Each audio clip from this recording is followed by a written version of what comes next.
রথযাত্রার সঙ্গে জড়িয়ে আছে নানা পুরাণের নানান কথা।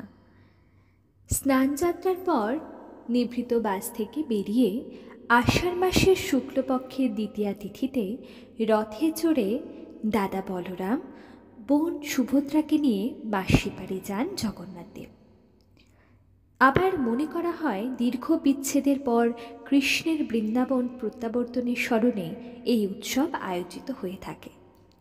শোনা যায় শুক্লপক্ষের দ্বিতীয়া তিথিতে রথে চড়ে দাদা বলরাম ও বোন সুভদ্রাকে দেখতে যান জগন্নাথদেব। সেই উপলক্ষে ওই তিথি মেনে গুন্ডিচা মন্দিরে জগন্নাথদেবের রথযাত্রার আয়োজন হয়। এই যাত্রাকে সোজা রথযাত্রাও বলা হয়। এরপর 7 দিন মন্দির থেকে দেবতার ফেরত আসাকে উল্টো রথযাত্রা বলা হয়। জগন্নাথ ধাম পুরী ঘিরে প্রচলিত রয়েছে একাধিক কাহিনী। পুরীর রথে জগন্নাথ মহাপ্রভুর দর্শন হওয়া খুব শুভ বলে বিবেচিত হয়।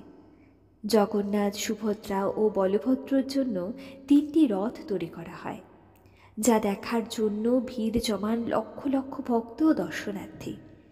এটা বিশ্বাস করা হয় যে কোনো ব্যক্তি যদি রথযাত্রায় পূর্ণ নিষ্ঠার সঙ্গে অংশ নেন, তাহলে জন্ম ও মৃত্যুর চক্র থেকে মুক্ত হয়ে উঠতে পারেন তিনি।